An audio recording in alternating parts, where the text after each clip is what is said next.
परमेश्वर तेरा न्याय करेगा। आज का वचन है, हे जवान अपनी जवानी में आनंद कर और अपनी जवानी के दिनों में मगन रहे, अपनी मनमानी कर और अपनी आंखों की दृष्टि के अनुसार चल। यह ध्यान रख कि इन सब बातों के विषय में परमेश्वर तेरा न्याय करेगा।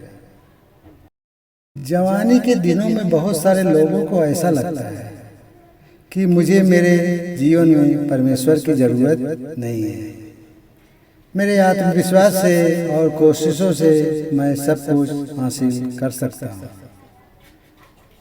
इन्हीं विचारों के अनुसार वे अपने जीवन में मनमानी करने में और मौज मस्ती करने में व्यस्त रहते हैं। उनके बर्ताव में और उनकी बातों में परमेश्वर का जरा भी डर दिखाई नहीं देता।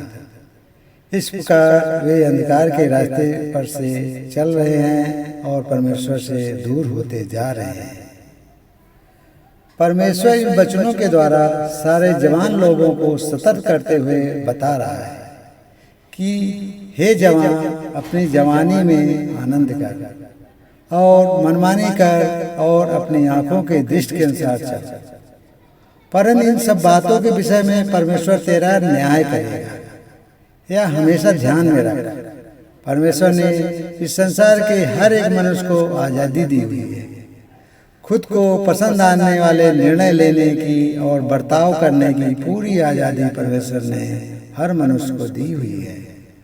परंतु परमेश्वर चाहता है कि हम यह बात ध्यान में रखकर जीवन बिताएं कि एक दिन परमेश्वर के न्यायासन के सामने खड़े रहकर हमें हमारे हर एक काम का हिसाब देना होगा।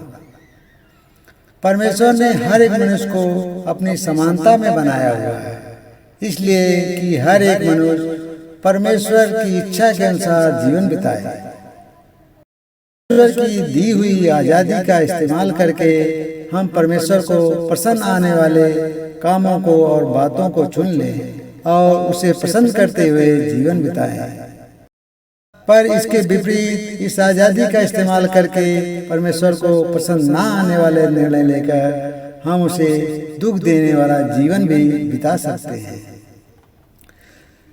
तो फिर परमेश्वर को हमेशा पसंद करते हुए जीवन बिताना है या फिर परमेश्वर को दुख देने वाला जीवन बिताना है? यह चुनाव करने का पूरा अधिकार परमेश्वर ने मनुष्य को दे दिया है। पर इसी के साथ परमेश्वर ने यह भी कहा है कि वो खुद इस विषय में हमसे हिसाब लेने वाला है और उसके अनुसार हमारा न्याय भी करने वाला है। इस न्याय के अनुसार मनुष्य का अंतिम स्थान यानी एक तो स्वर्ग है और एक नरक, या खुद परमेश्वर निश्चित करने वाला है। मेरे प्रिय भाई और बहनों, आज आप में फुर्ती में और ताकत में हैं, इसलिए आप खुद की इच्छा के अनुसार जीवन बिताना पसंद करते होंगे। पर ध्यान में रखें, यह शारीरिक जीवन एक दिन खत्म होने वाला है। इसलिए आज से होश में आओ और अपना जीवन परमेश्वर की इच्छा के अनुसार बिताने की शुरुआत करो। आपके जीवन का हर एक क्षण यीशु की महिमा के लिए होना चाहिए, क्योंकि उसी ने खुद का बलिदान करके हमें पापों की क्षमा पाने का और उद्धार पाने का अवसर प्रदान किया है, जिसके द्वारा हम परमेश्वर को पसंद आने वाला जीवन बिताकर अनंतकालीन जीवन प्राप्त कर सकते हैं। आमीन। क्योंकि परमेश्वर ने जगत में ऐसा प्रेम रखा कि उसने अपना एकलौता पुत्र दे दिया, ताकि जो कोई उस पर विश्वास करे वह नष्ट ना हो परंतु अनंत जीवन पाए। धन्यवाद। आमीन।